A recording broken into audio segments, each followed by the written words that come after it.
شهر رمضان الذي أنزل فيه القرآن. اعوذ باللہ من الشیطان الرجیم. بسم اللہ الرحمن الرحیم. اللہم وفقنا لما تحب وترضى واجعل عاقبۃ امورنا خیرا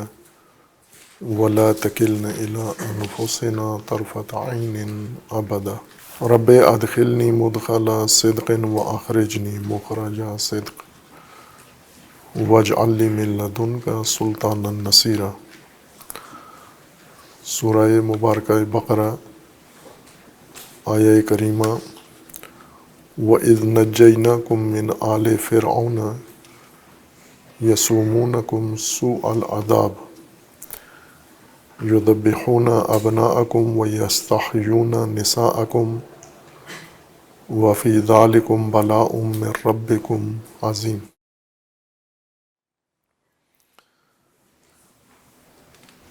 بنی اسرائیل کے ماجرا میں اللہ تبارک و تعالیٰ نے وہ نعمت ذکر کروائی ہے جس کی وجہ سے بنی اسرائیل کو عروج و برتری نصیب ہوئی عالمین کے اوپر. عروج کی سیڑھی کا پہلا مرحلہ، پہلا درجہ فرعون کی غلامی سے نجات کو قرار دیا ہے. ہر چند تاریخی طور پر یہ پہلی نعمت نہیں ہے جو بنی اسرائیل کے شامل حال ہو رہی ہے. اس سے پہلے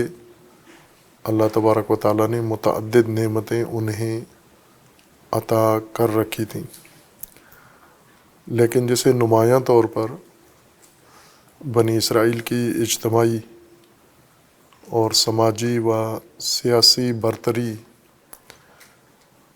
کی بنیاد قرار دیا ہے قرآن کریم نے، وہ فرعونی نظام سے ان کی نجات ہے. وَإِذْ نَجَّيْنَاكُمْ مِنْ آلِ فِرْعَوْنَ، آل فرعون سے نجات تمہاری. آل فرعون ایک حکومتی نظام تھا ان کا. فرعون یا فراعنہ مصری حکام کا سلسلہ تھا حکمرانی کا، جو نسل اندر نسل موروثی طور پر سنبھالے ہوئے تھے، اور ایک ہی طرح کا سلسلہ تھا جو لمبی مدت تک مصر پر مسلط رہی. اور اسی وقت اسی زمانے میں دیگر زمین کے خطوں میں علاقوں میں دیگر سلسلہ ہائے حکمرانی قائم تھے، جیسے روم ہے، ایران ہے، حبشہ ہے، یمن ہے. اس طرح کے دیگر مختلف علاقے جن کی حکمرانی کا ذکر قرآن نے کیا ہے، اور وہ علاقے بھی تھے جو قرآن نے نہیں بیان کیے، لیکن اس وقت بھی آبادی بھی تھی اور اسی وقت زمین کے ان حصوں میں حکمرانی کے سلسلے بھی تھے، جیسے ہندوستان ہے یا چین ہے یا مصر بھی افریقہ میں ہے، لیکن افریقہ بعید کے علاقوں میں حکومتی سلسلے اور حکمرانی کے نظام موجود تھے. کیسر، کسریٰ، طبع یا دیگر اس طرح کے عناوین جو قرآن نے ذکر کیے ہیں. ان میں سے حکمرانوں کا وہ سلسلہ جو مصر میں تھا وہ فرعونیت یا فراعنہ کے نام سے یاد کیا گیا ہے. ہر فرعون یعنی ہر حکمران کا ایک علیحدہ اپنا نام تھا، تشخص تھا اس کا، لیکن سیاسی یا حکومتی عنوان فرعون تھا. آل فرعون اس حکومت کے نظام سے وابستہ لوگ جن کا ان سے تعلق تھا، اس کے پیروکار، اس کے ماننے والے اور اس کے اراکین نظام فرعونی کے. اور یہ مسلط تھے مصر اور مصر کی قلمرو میں جتنی جمعیت تھی، جتنی آبادی یا جتنی زمین تھی، اس کے اوپر نظام فرعونی مسلط تھا، اور ان کے تحت حکومت فقط بنی اسرائیل نہیں تھے بلکہ دیگر اقوام بھی ان کے حکومت کے زیر سلطہ و زیر تسلط تھیں، جن میں سے خود جو مصر کے اصل مقامی باشندے تھے، بنی اسرائیل مہاجرین تھے جو عربی خطے سے نقل مکانی کر کے مصر میں افریقی خطہ میں مہاجرت کی وجہ سے گئے تھے۔ بنی اسرائیل کی نجات کو فقط، یعنی ویسے تو فرعون مسلط تھا بنی اسرائیل وغیر بنی اسرائیل پر، اور بنی اسرائیل کے ساتھ البتہ ان کا علیحدہ رویہ تھا، باقی اقوام و باقی جمعیتوں کی نسبت بنی اسرائیل کے ساتھ مختلف رویہ انہوں نے روا رکھا ہوا تھا۔ لیکن یوں نہیں کہ جور و ظلم و ستم بنی اسرائیل پر تھا اور باقی اقوام کے ساتھ ان کا رویہ عدالت و انصاف کا یا احترام کا رویہ تھا۔ فرعونی نظام میں کسی بھی طبقے کا احترام ممکن نہیں ہے۔ اس نظام کی خصوصیات قرآن کریم نے ذکر کی ہیں، اس لیے اس سے نجات پہلا قدم ہے ترقی، برتری اور فضیلت و عروج کا۔ اور یہ بات بہت اہم ہے ہمارے لیے، موجودہ مسلمان نسل کے لیے، کہ اس وقت ہم زمین پر عالمی سطح پر جس نظام کو مشاہدہ کر رہے ہیں اور جس کا سامنا کر رہے ہیں، وہ یہی نظام ہے جسے قرآن نے فرعونی نظام کہا ہے، یا آل فرعون، استکباری نظام۔ اس کے دیگر عناوین بھی قرآن کریم نے ذکر کیے ہیں اور اس کی خصوصیات ذکر کی ہیں۔ اس نظام کے، یعنی بنی اسرائیل کے اوپر فرعونی تسلط، جو بنی اسرائیل کی غلامی، محکومی، پستی، ذلت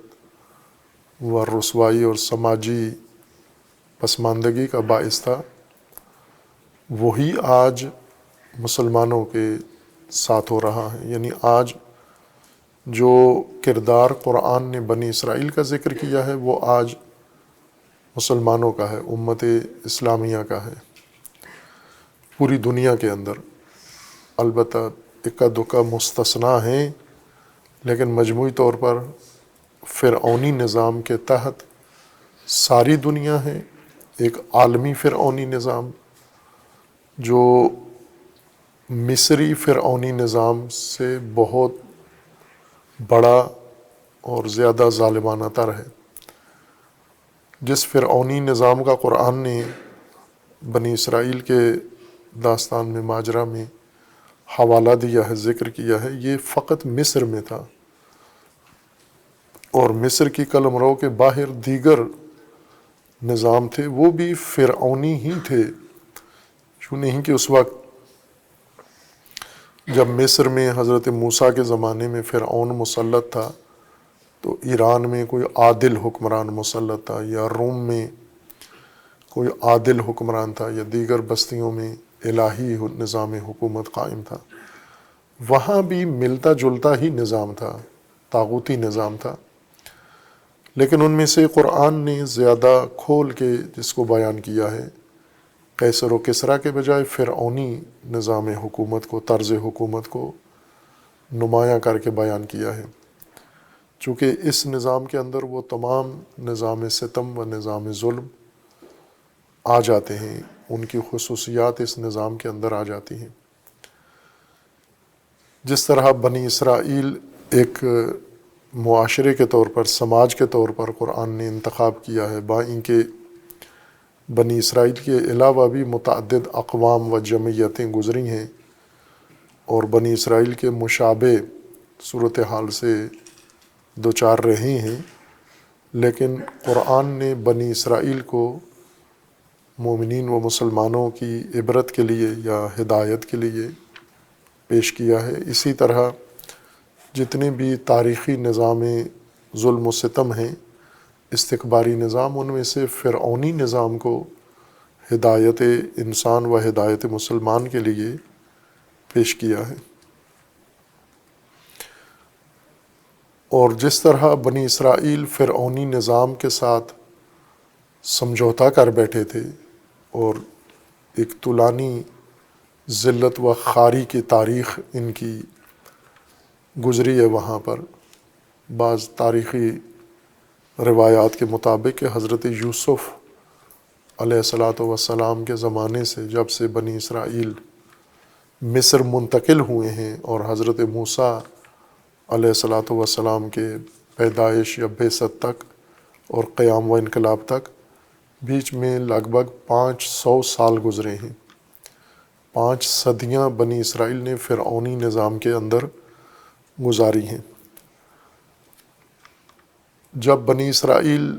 مصر منتقل ہوئے تھے تو جاتے ہی غلام نہیں بنے، جاتے ہی ان کو عزت اور احترام ملا حضرت یوسف علیہ الصلاۃ والسلام کی وجہ سے۔ لیکن کچھ ایسی سماجی ان کے اندر خرابیاں تھیں، کمزوریاں تھیں کہ وہ عزت اپنی بحال نہیں رکھ سکے، قائم نہیں رکھ سکے۔ قاعدے کے مطابق تو ان کو مصر پر حکمران انہیں ہونا چاہیے تھا، جس سلسلے سے یہ تعلق رکھتے ہیں، چونکہ یہ انبیاء کی اولاد ہیں اور یہ الہی نظام سے تعلق رکھتے ہیں، صاحب کتاب ہیں، ان کے اندر متعدد الہی راہبر آئے ہیں، برخلاف مصریوں کے کہ ان کے اندر کوئی نبی مبعوث نہیں ہوئے۔ وہ سابقہ زندگی ان کی فرائض کے تحت گزری ہے، ان کے سائے میں۔ تو جو انبیاء کے زیر تربیت رہے ہیں اور جو فرائض کے زیر تربیت رہے ہیں، ظاہراً ان دو قوموں کے رویے میں فرق ہونا چاہیے تھا، اور وہ فرق اخلاقی طور پر، سماجی طور پر بنی اسرائیل کی برتری کی صورت میں ہونا چاہیے تھا، کہ اخلاقی طور پر، تربیتی طور پر، انسانی لحاظ سے، علم و آگاہی کے لحاظ سے یا اقدار کے لحاظ سے بنی اسرائیل کو اہل مصر پر برتری ہونی چاہیے تھی۔ لیکن قرآن کریم نے بنی اسرائیل کے ماجرا میں ہی، آغاز میں ہی ان کی بنیادی کمزوریاں ذکر کر دی ہیں، یعقوب کی اولاد میں، حضرت یعقوب کی اولاد میں، کہ ان میں حسادت تھی اپنے سگے بھائی کے ساتھ، اپنے بھائی کے ساتھ جو ایک رحم سے پیدا ہوئے تھے یہ سارے بھائی، اور اس کو ہی انہوں نے اپنی حسادت کا نشانہ بنایا، اور اللہ نے جس کو انہوں نے حسادت کا نشانہ بنا کر نابود کرنے کی کوشش کی، اللہ تبارک و تعالیٰ نے اس بھائی کو ان کی شہرت، ان کی بلندی، ان کی سربلندی، ان کی عزت، ان کا احترام کا ذریعہ قرار دیا۔ اور اولاد جو چلی تو صرف حضرت یوسف سے نہیں چلی، بلکہ سارے بھائیوں کی اولاد چلی، اور وہ قباحتیں اور وہ کمزوریاں اخلاقی ان کے اندر نسل اندر نسل منتقل ہوتی رہیں۔ انہی کی وجہ سے باوجود اس کے کہ اولاد انبیاء ہیں، آج کی اصطلاح کے مطابق ہماری، یعنی سادات تھے اس زمانے کے، حضرت ابراہیم کی اولاد ہیں اور حضرت یعقوب کی اور حضرت اسحاق کی اولاد ہیں، تو خاندانی سید ہیں، نجیب لوگ ہیں یہ خاندانی لحاظ سے، ذریت ابراہیم ہیں۔ لیکن جیسا قرآن کریم نے حضرت ابراہیم خلیل علیہ الصلاۃ والسلام کی دعائے مبارک میں، جب حضرت ابراہیم نے اللہ تبارک و تعالیٰ سے دعا مانگی تھی کہ امامت کا سلسلہ میری ذریت میں بھی رہے، اللہ نے جواب میں یہ فرمایا کہ آپ کی ذریت کے ظالمین اس عہد تک نہیں پہنچ سکیں گے، اور یہ عہد یعنی منصب امامت و عہدہ امامت یہ آپ کی ذریت کے ظالم طبقے کا حصہ نہیں ہوگا۔ اور بنی اسرائیل نے یہ ثابت کیا کہ یہ انہی ظالمین میں سے تھے، ذریت ابراہیم میں سے ہونے کے باوجود ان کے اندر ایسے خاندان و ایسے افراد بھی تھے جو اسی آیا کا مصداق ہیں جو اللہ تبارک و تعالیٰ نے حضرت ابراہیم کی دعا کے بعد بیان فرمایا ہے۔ آل فرعون صرف ایک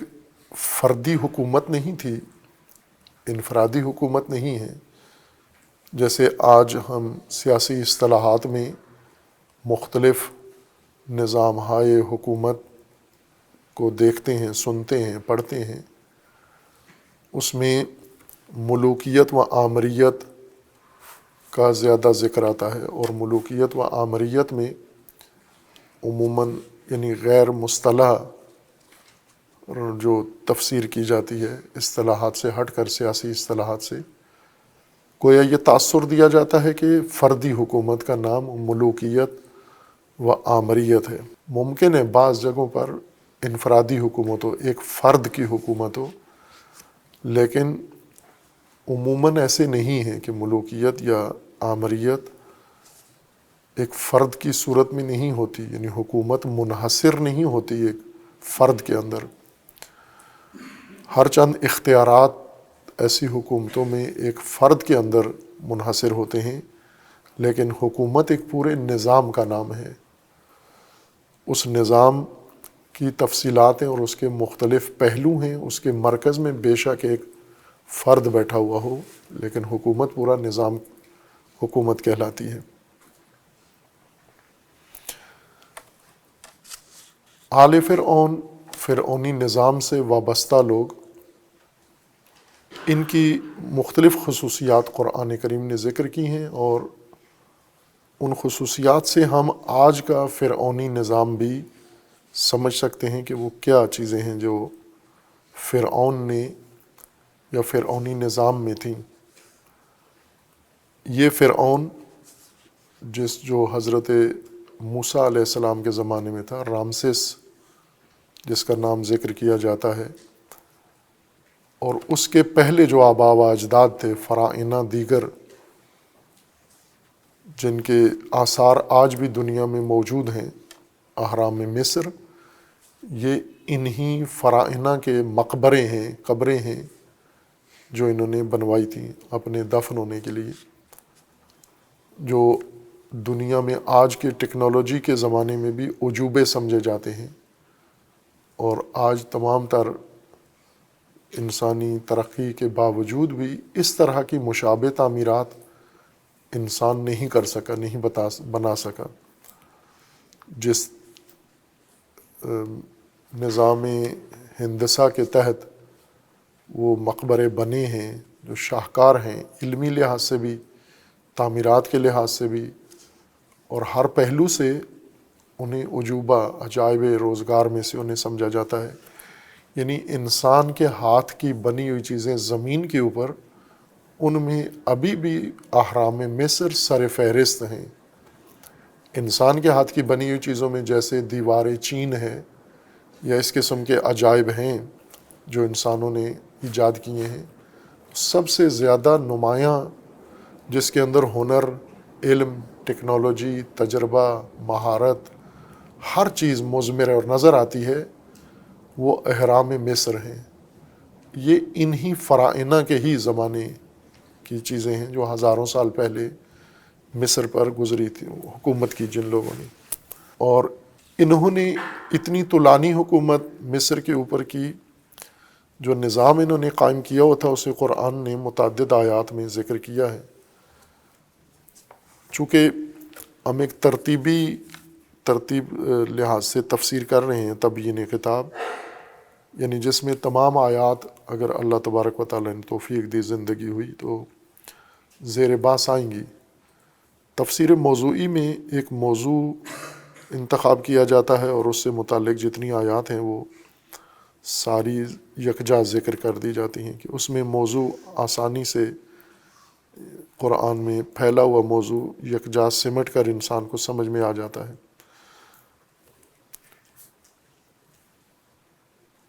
چند خصوصیات نمایاں جو نظام فرعون سے کی قرآن نے ذکر کی ہیں، انہیں ہم یہاں ذکر کرتے ہیں۔ اور باقی چونکہ یہ آیات انشاءاللہ اللہ نے توفیق دی، زندگی دی، تو آئیں گی تدریجاً، زیر باس آئیں گی اور اپنے مقام پر ان سے باس ہوگی۔ یہی مطلب کہ اللہ تبارک و تعالیٰ نے بنی اسرائیل کو فرعون سے نجات دی اور اس نجات کو نعمتوں کا سلسلہ قرار دیا ہے، یہ متعدد آیات میں یہی مضمون اللہ تبارک و تعالیٰ نے بنی اسرائیل کو یاد دلایا ہے۔ ان میں سے ایک سورہ مبارکہ اعراف میں ہے، سورہ اعراف آیا 141 کے اندر ہے، وَإِذْ أَنْجَيْنَاكُمْ مِنْ آلِ فِرْعَوْنَ يَسُومُونَكُمْ سُوءَ الْعَذَابِ يُقَتِّلُونَ أَبْنَاءَكُمْ وَيَسْتَحْيُونَ نِسَاءَكُمْ وَفِي ذَلِكُمْ بَلَاءٌ مِّن رَبِّكُمْ عظیم، کہ جب یعنی یاد کرو، از کا مطلب یہ کہ اذکروا اذ انجاکم، یاد کرو، خاطر میں لو اس وقت کو، اس گھڑی کو یا وہ زمانہ کہ جب ہم نے تمہیں نجات دی آل فرعون سے، جو تمہیں عذاب کی طرف لے کے جا رہے تھے اور طرح طرح کے عذاب تمہارے لیے فراہم کرتے تھے۔ ان میں سے ایک عذاب یہ تھا کہ یقتلون ابناءکم، وہ تمہارے بچوں کو، بیٹوں کو قتل کرتے تھے، وَيَسْتَحْيُونَ نِسَاءَكُمْ، تمہاری عورتوں کو زندہ رکھتے یا بے حیائی ان کے ساتھ کرتے، وَفِي ذَلِكُمْ بَلَاءٌ مِّن رَبِّكُمْ عظیم، اور اس میں تمہارے رب کی طرف سے آزمائش و ابتلا تھی بڑی۔ یہ بھی سورہ بقرہ کی آیا کی طرح اسی مضمون کو تکرار کیا ہے، صرف یذبحون کی جگہ یقتلون ذکر کیا ہے۔ اور اسی طرح قرآن کریم میں یہی مطلب اللہ تبارک و تعالیٰ نے پھر ذکر کیا ہے سورہ ابراہیم میں، آیا 6 میں سورہ ابراہیم، وَإِذْ قَالَ مُوسَىٰ لِقَوْمِهِ اذْكُرُوا نِعْمَتَ اللَّهِ عَلَيْكُمْ اذ انجاکم من آل فرعون یسومونکم سوء العذاب ویذبحون ابناءکم ویستحیون نساءکم وفی ذالکم بلاء من ربکم عظیم، کہ یہاں پر حضرت موسیٰ کی زبانی یہ یاد دہانی ہے۔ سورہ بقرہ میں آیا 49 میں رسول اللہ صلی اللہ علیہ وآلہ وسلم نے انہیں یاد دہانی کرائی ہے کہ اذکروا، جب ہم نے تمہیں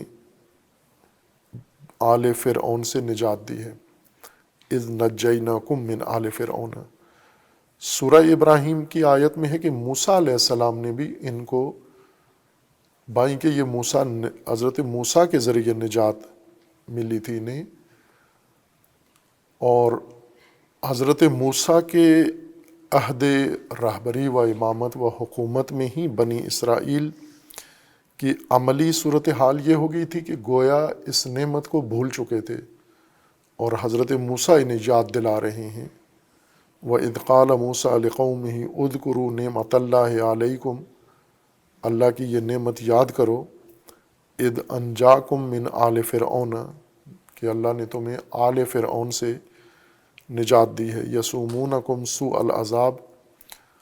جو تمہیں مختلف عذاب دیتے تھے یا عذاب کی طرف لے کر جاتے تھے، وَيُذَبِّحُونَ أَبْنَاءَكُمْ، تمہارے بچوں کو ذبح کر دیتے تھے، وَيَسْتَحْيُونَ نِسَاءَكُمْ، تمہاری عورتوں کو زندہ رکھتے یا ان کے ساتھ بے حیائی کرتے، وَفِي ذَلِكُمْ بَلَاءٌ مِّن رَبِّكُمْ عظیم، اور اس میں تمہارے لیے تمہارے رب کی طرف سے بڑی آزمائش تھی۔ اس کے علاوہ بھی مختلف مواقع پر بنی اسرائیل کو یہ یاد دہانی کرائی گئی ہے کہ یاد کرو جب اللہ تبارک و تعالیٰ نے تمہیں فرعون سے اور آل فرعون سے نجات دی ہے۔ اس یاد دہانی کے اندر قرآن کریم نے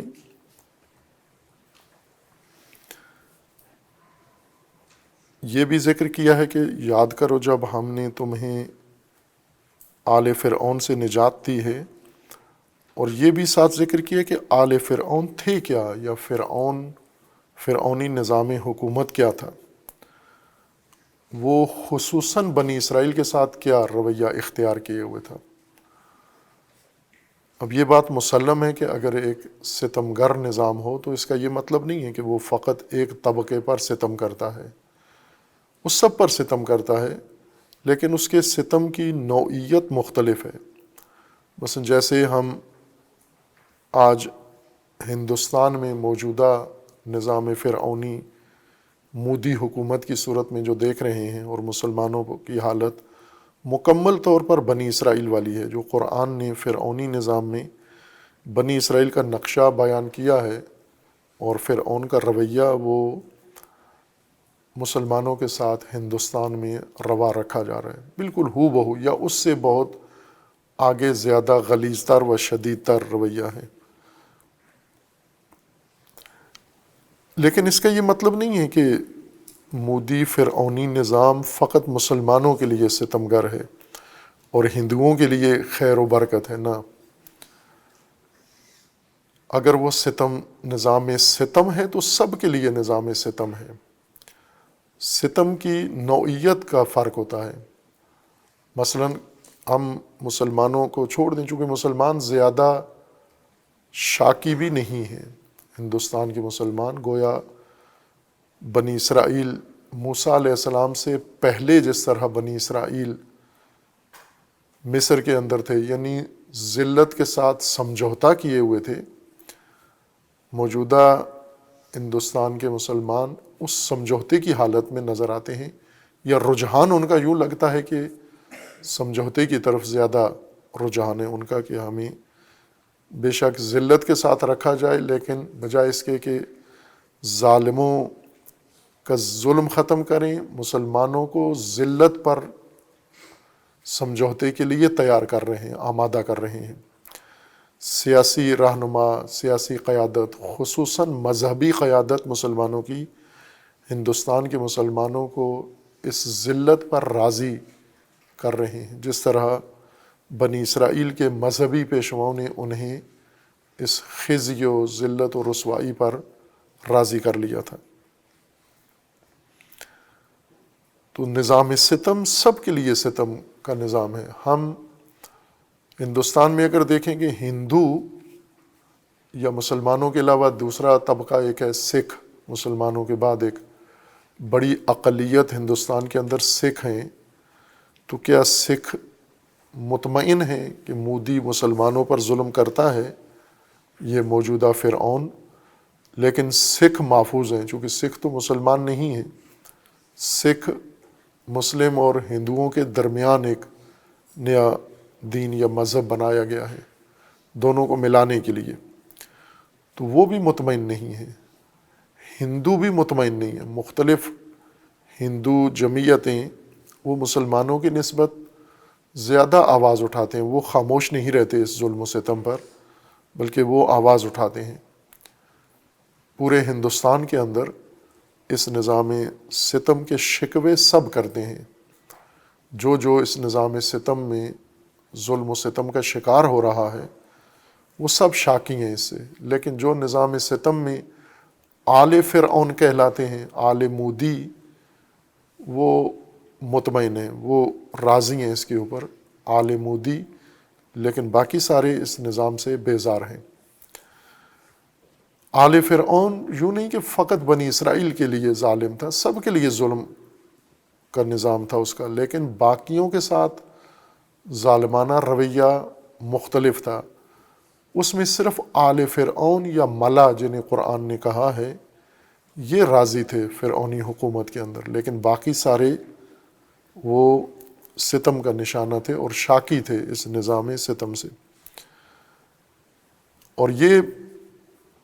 ہمیں معلوم ہونا چاہیے، چونکہ بنی اسرائیل کی بحث ہو قرآن میں یا آل فرعون سیاسی موضوع ہے، چونکہ حکومت و حکمران کا عنوان ہے اس کے اندر، اور حکومت و حکمرانی کے رویے اور ضابطے، یہ سب سیاست کے زمرے میں آتا ہے۔ اور بنی اسرائیل چونکہ ایک قوم ہے، اس لیے یہ سماجی عنوان ہے۔ بنی اسرائیل، قبیلہ اسرائیل یا جمعیت اسرائیل، اولاد اسرائیل، یہ دونوں سماجی موضوع ہیں۔ سیاست بھی سماجیات کا حصہ ہے، یعنی سوشیالوجی کا ایک حصہ سیاست ہے۔ جس طرح سماجی امور، معاشرتی امور، سوشل امور، ان کے مختلف پہلو ہیں، ان میں سے سیاست بھی معاشرت کا حصہ ہے یا معاشریات کا حصہ ہے، سماجیات کا حصہ ہے۔ علم الاجتماع کا ایک حصہ سیاست بھی ہے۔ یہ دونوں باتوں کے لحاظ سے ہمارے لیے اس میں ہدایت جو قرآن کریم نے اس ماجرا میں رکھی ہے، خواہ اس ماجرا کو بنی اسرائیل کے عنوان کے تحت قرآن نے ذکر کیا ہے، آگے بڑھایا ہے، یا آل فرعون، دونوں عنوان ساتھ ساتھ رکھے ہوئے ہیں۔ کسی جگہ بنی اسرائیل استعمال ہوگا اور کسی جگہ آل فرعون، یعنی دو طبقے ہیں۔ ایک تیسرا طبقہ وہ بعض اوقات نظر میں آتا ہے، بعض اسی ماجرا میں، جس کو اس طرح عنوان خاص نہیں دیا گیا۔ ایک تیسرا طبقہ بھی موجود ہے، وہ نہ بنی اسرائیل ہیں اور نہ آل فرعون ہیں، دونوں میں شمار نہیں ہوتے، اور وہ اکثریت ہوتی ہے کسی بھی معاشرے کی۔ اکثریت یہ تیسرا طبقہ ہے۔ آل فرعون اکثریت نہیں ہے مصر کی سماجی یعنی ترکیب میں یا طبقاتی لحاظ سے، یہ اکثریتی طبقہ نہیں ہے، ایک اقلیت ہے آل فرعون، لیکن طاقتور ہے، اور اس کے پاس حکومت ہے، اس کے پاس اختیار ہے، اس کے پاس تسلط ہے۔ اور دوسری ایک اقلیت ہے جس کا نام بنی اسرائیل ہے، یہ زیر ستم ہے، مظلوم ہے اور مستضعف ہیں قرآن کریم کی اصطلاح کے مطابق۔ ایک تیسرا طبقہ ہے جسے عنوان نہیں دیا گیا، یعنی بنی اسرائیل کی طرح یا آل فرعون کی طرح اس کا سماجی نام نہیں رکھا گیا، لیکن اس کا تذکرہ جگہ جگہ آتا ہے۔ مختلف آیات قرآن کے اندر اس تیسری جمعیت کا بھی ذکر آتا ہے،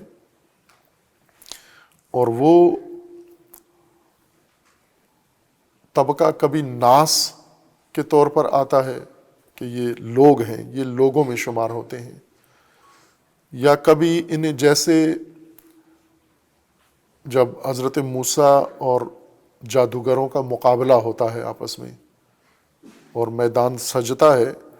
تو یہاں یہ تینوں طبقات اکٹھے ہوتے ہیں۔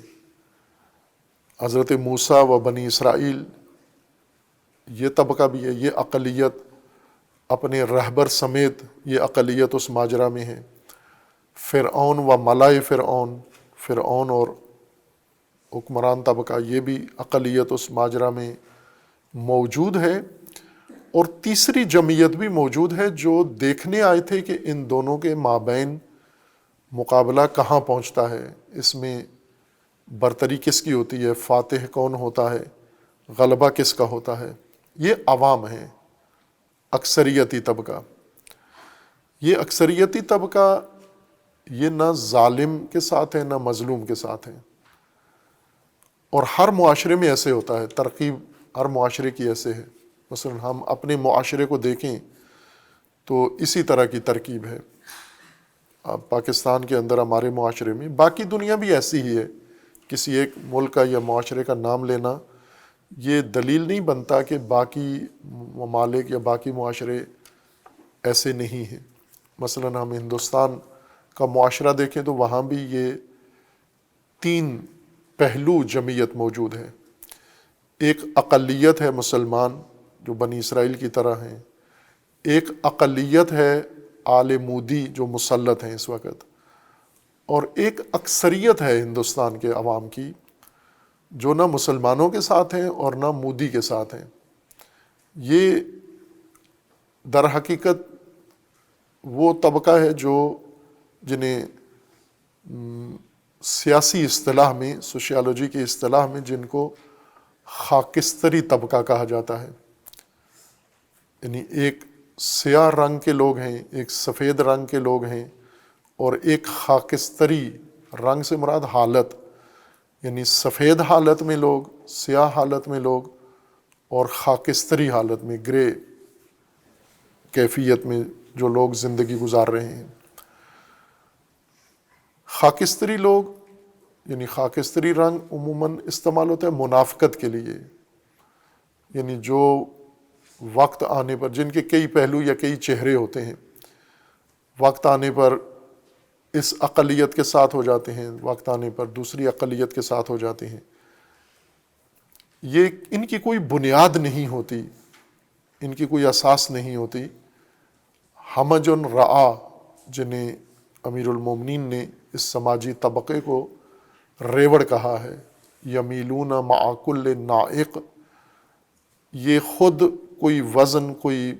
نظام، بنیاد نہیں رکھتے، ہوا کے دوش پر اڑتے رہتے ہیں. جدھر کی ہوا چلے یہ ہوا کے ساتھ ہوتے ہیں، یہ بندگان ہوا ہیں، جس طرف ہوا جا رہی ہے یہ اسی طرف جا رہی ہے. اگر آج مذہب کی رونق ہے تو یہ مذہبی ہو جاتے ہیں، اگر شرک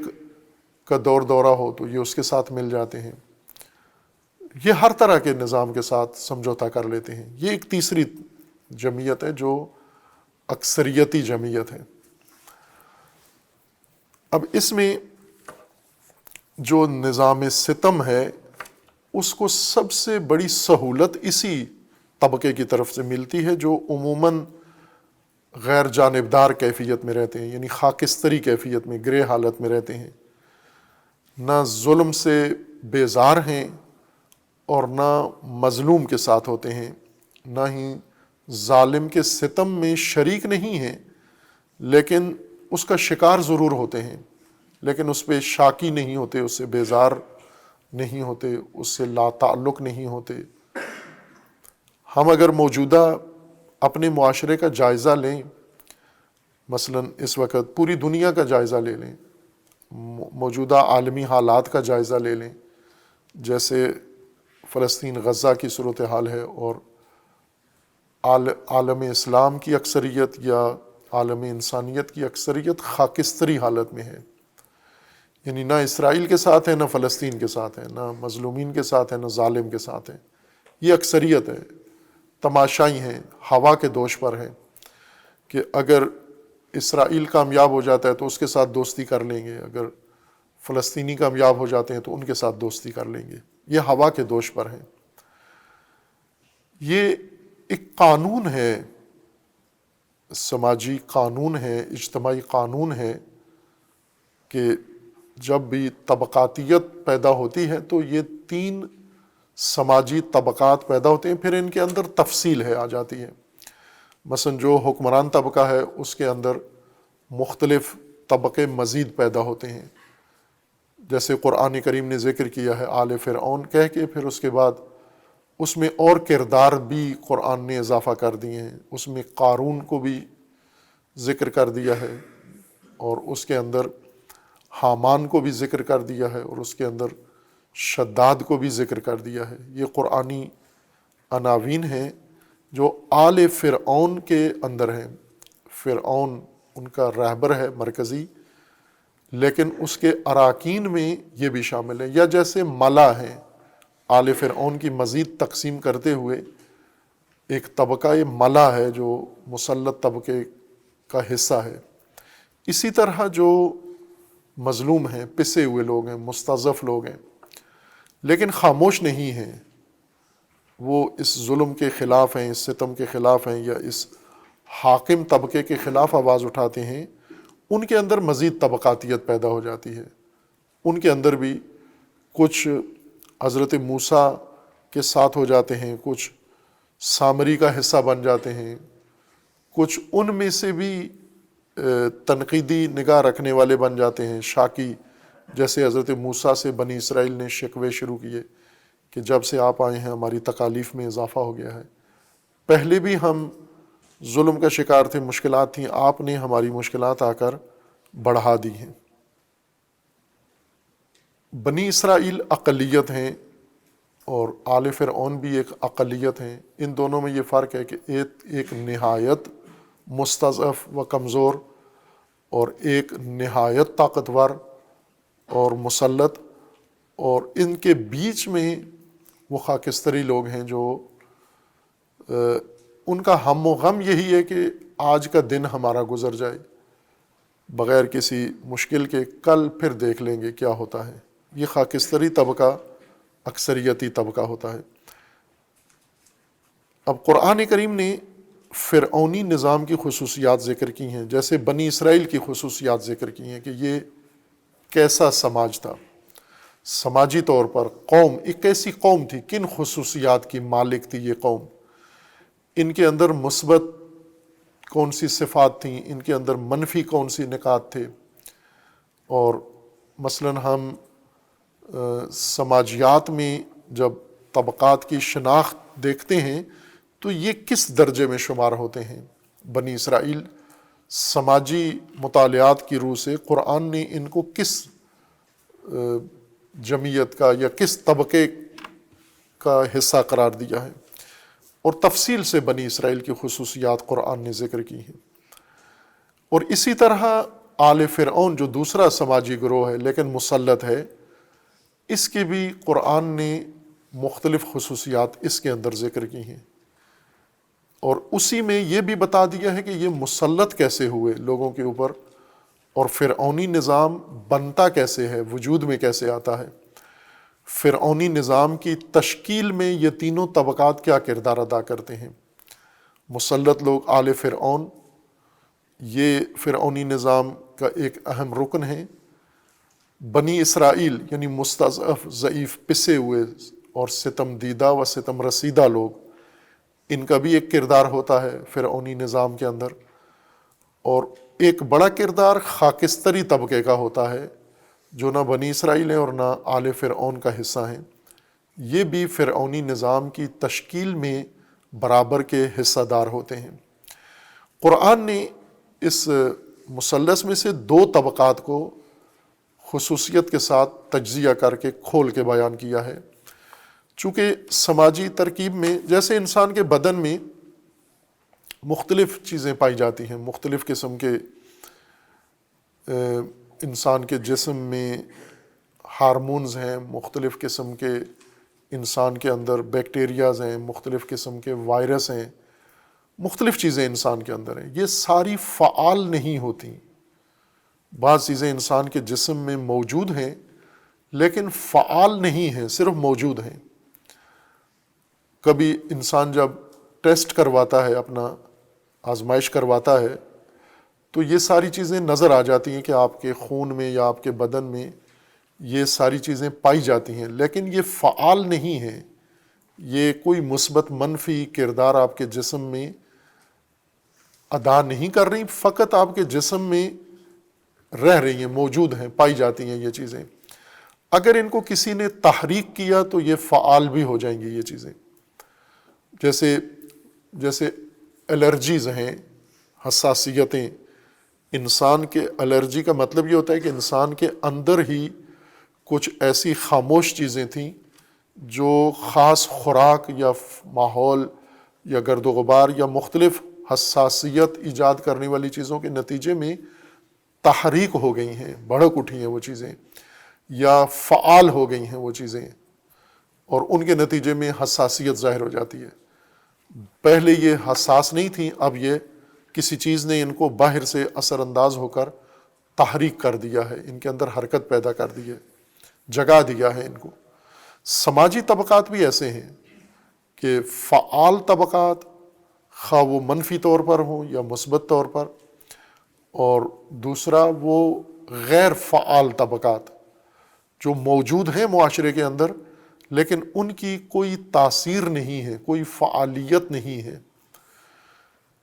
اس تقسیم میں ظالم ستمگر فعال طبقہ شمار ہوتا ہے،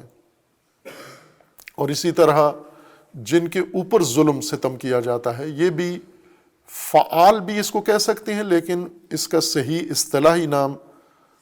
سماجی نام اس کا منفعل طبقہ ہے، متاثرین، کہ عموماً اس کو ہم اردو میں جس لفظ سے استعمال تعبیر کرتے ہیں متاثرین، یعنی ستمگر اور متاثرین. جیسے ہندوستان میں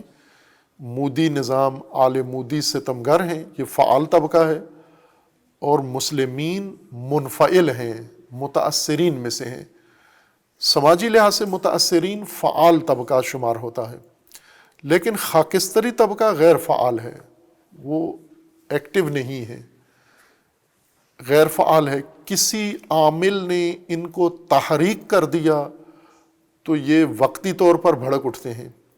لیکن اگر کوئی محرک ایسا ان کے اوپر اثر انداز نہ ہوا سماجی طور پر، یہ طبقہ خابیدہ رہتا ہے، خاموش رہتا ہے، اپنا روزمرہ کا معمول نجی زندگی گزار رہا ہوتا ہے، کھا پی رہا ہے اور لذت و عیش میں مصروف ہے. سختیاں ہوں تو برداشت کر لیتا ہے، پریشانیاں ہوں تو سمجھوتا کر لیتا ہے، خوشیاں ہوں تو بھی اس کو اپنے اندر کسی طرح سے سما لیتا ہے. یعنی زیادہ دونوں صورتوں میں، سختیوں کی صورتوں میں بھی اور خوشیوں کی صورتوں میں بھی کوئی فعال کردار ادا نہیں کرتا، یعنی کوئی سماجی بحران کھڑا نہیں کرتا یا کوئی سماجی بڑی کوئی کیفیت، اضطرابی کیفیت ایجاد نہیں کرتا یہ طبقہ دونوں صورتوں میں. اس لیے قرآن نے دو طبقات کو، یعنی اس 3 ضلعی طبقاتیت میں 2 طبقات کو ذکر کیا ہے، بنی اسرائیل اور آل فرعون، کہ ایک متاثرین میں سے ہے اور ایک ظالمین میں سے ہے، ستمگروں میں سے ہے، اور ان دونوں کی خصوصیات ذکر کی ہیں. آل فرعون کی خصوصیات میں یہ ذکر کیا کہ یہ کیسے، یعنی ہوتا کیا ہے، ان کی سوچ کیا ہے، ان کی نفسیات کیا ہوتی ہے، طرز تفکر ان کا کیا ہے، اور بنیاد ان کی نظام کی کس چیز کے اوپر ہے، ڈھانچہ ان کا کیسے تشکیل پاتا ہے، اور خصوصاً ان کا نفسیاتی رویہ، سیاسی سماجی نفسیاتی رویہ کیا ہوتا ہے، یہ قرآن نے خصوصیت کے ساتھ بیان کیا ہے. اور ایک یہ کہ یہ مسلط ہو کر جو متاثر طبقہ ہے جیسے بنی اسرائیل،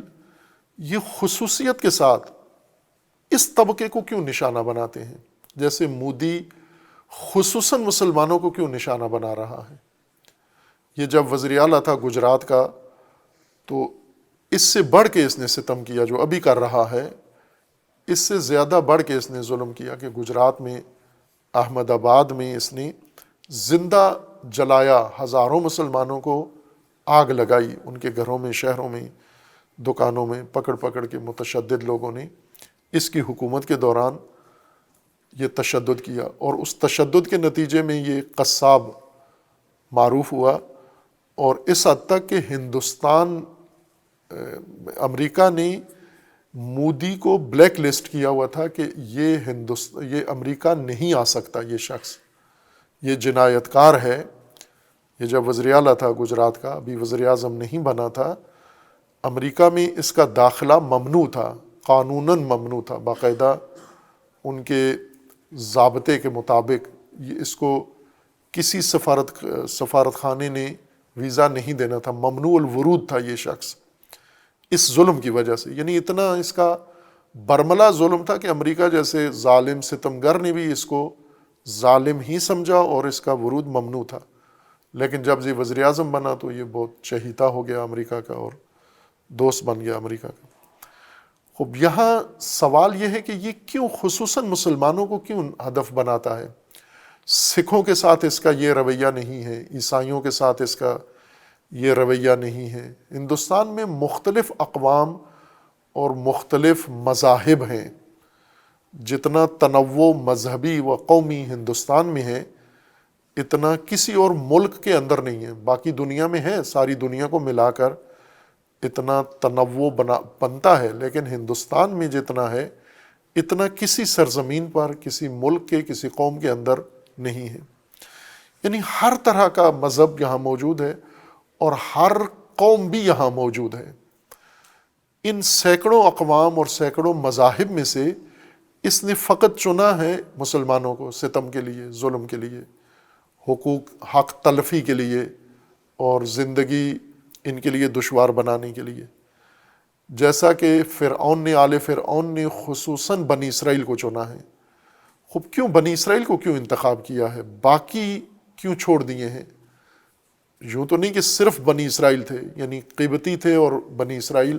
اور تیسری کوئی جمعیت نہیں تھی، متعدد لوگ ایک سماجی ترکیب کے اندر مختلف ذاتیں، مختلف مذاہب اور مختلف طبقات پیدا ہو جاتے ہیں۔ جیسے ابھی پاکستان میں ہم دیکھیں تو مختلف یہاں پر جمعیتیں موجود ہیں، مختلف مذاہب موجود ہیں، مختلف فرقے اور مسلک موجود ہیں یہاں پر۔ مثلاً یہاں مسلمان ہیں، مسلمانوں میں شیعہ اور سنی موجود ہیں، سنیوں کے اندر خود آگے تقسیم ہے، طبقاتیت ہے، بریلوی ہیں، دیوبندی ہیں، اہل حدیث ہیں، صوفیہ ہیں، مشائخ ہیں، اور ان کی ذیلی شاخیں مزید ہیں آگے۔ اسی طرح دیوبندیوں کے اندر مختلف آگے تفاصیل ہیں، مشائخ و اہل حدیث کے اندر، شیعہ کے اندر بھی مزید تفاصیل ہیں۔ لیکن ہم پاکستانی معاشرے کو دیکھیں تو حکومت کی طرف سے جو بھی حکومت مسلط ہوتی ہے یا تبدیل ہوتی ہے، یہ ایک خاص طبقے کو کیوں نشانہ بناتی ہے؟ باقی طبقات بھی اس ملک میں رہتے ہیں لیکن انہیں یہ نشانہ نہیں بناتے، ایک خاص طبقے کو کیوں نشانہ بناتے ہیں؟ وہی طبقہ جو سماجی اصطلاح کے مطابق منفعل یا متاثر طبقہ، جسے سماجی متاثر طبقہ کہا جاتا ہے، یہ متاثر طبقہ کئی لحاظ سے نشانہ بنتا ہے۔ ایک اپنی سوچ آئیڈیالوجی کی وجہ سے بنتا ہے،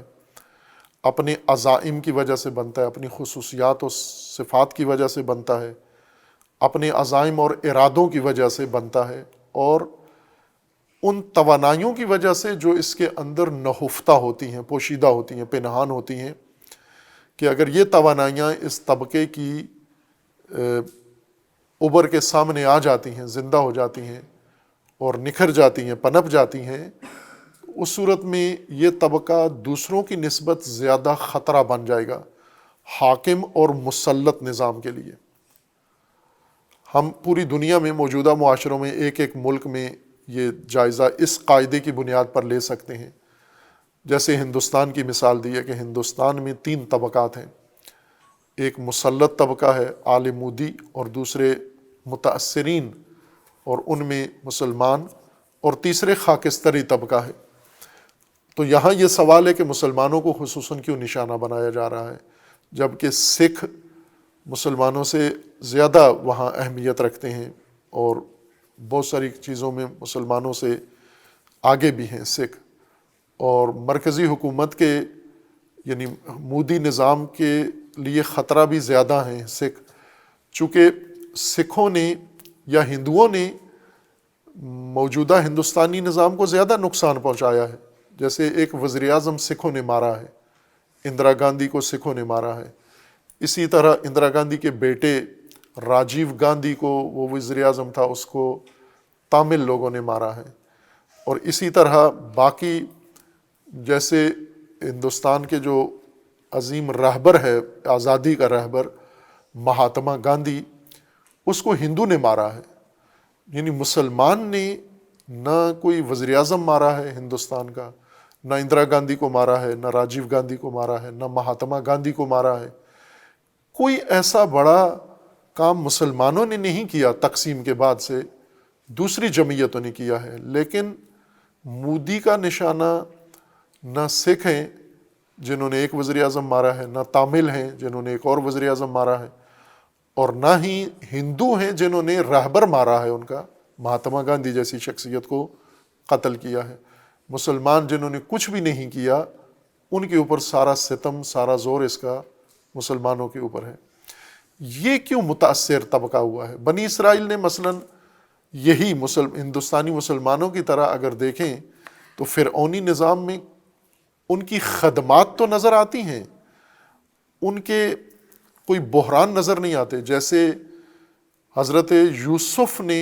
فرعونی نظام میں خدمات پیش کی ہیں بنی اسرائیل نے، وہ بنی اسرائیل میں سے تھے، اور انہوں نے گویا بچایا ہے ایک طرح سے مملکت کو، فرعون کی مملکت کو، اس کو قحط سے بچایا ہے، بحران سے بچایا ہے، نابودی سے بچایا ہے، اور یہ ایک بڑا مثبت کردار فرعون بنی اسرائیل کا مصر میں تھا۔ اس کے باوجود کہ انہوں نے کوئی بڑا طبقاتی یا سماجی اس طرح سے بحران ایجاد نہیں کیا، پھر یہ کیوں نشانہ بنائے جاتے ہیں؟ یا مثلاً ہم ان کی مثال دوسرے ممالک میں لے سکتے ہیں اور اپنے ملک میں بھی لے سکتے ہیں کہ حکومت کے ستم کا نشانہ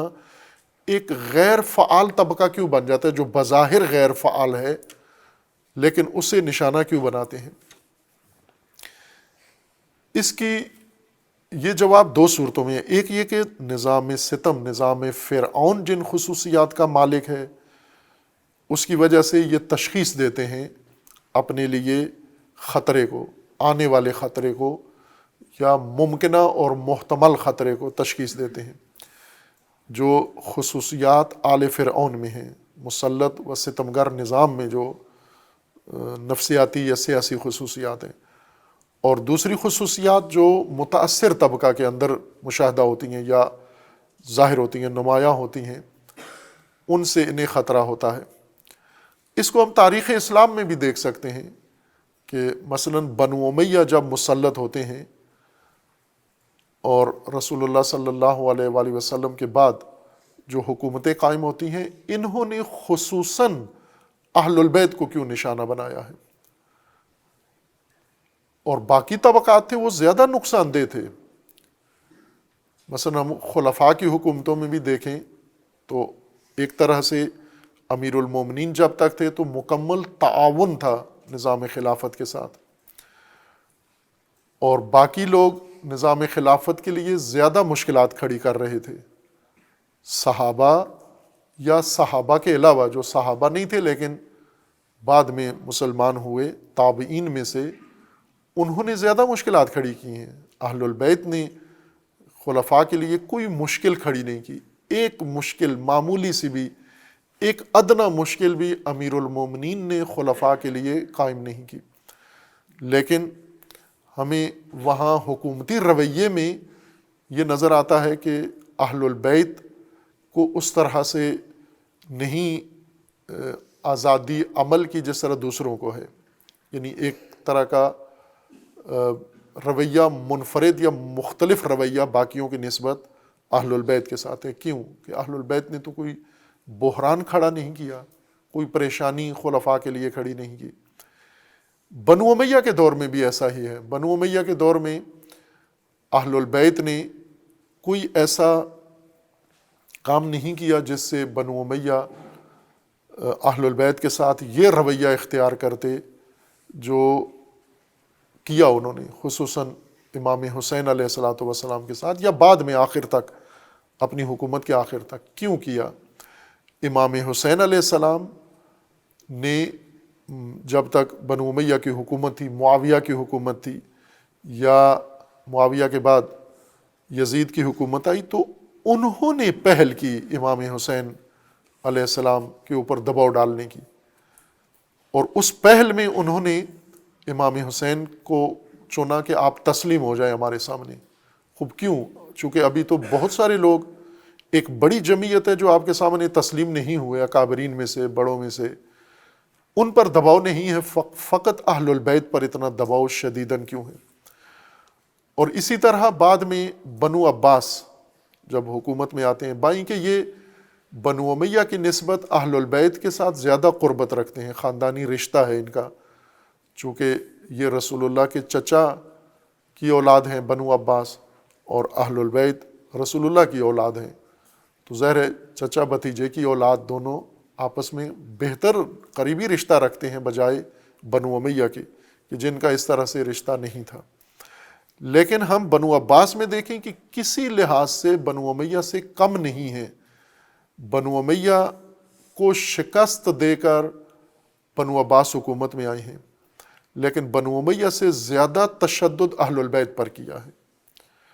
اور زیادہ دباؤ اہل البیت پر رکھا ہے، اور اہل البیت کے پیروکار یعنی شیعہ پر رکھا ہے۔ خوب یہ سماجی لحاظ سے یہ بات ہے کہ اس طبقے نے تو کوئی آپ کے لیے مشکل کھڑی نہیں کی، مشکلات جو آپ کے لیے کھڑی کر رہے ہیں وہ تو دوسرے طبقات ہیں، لیکن آپ سرکوب کسی اور کو کر رہے ہیں۔ یہ سماجی پہلو سے یا سماجی لحاظ سے بہت اہم بات ہے، یعنی علم الاجتماع کے لحاظ سے یہ بہت اہم بات ہے کہ مسلط طبقہ اس تثلیثی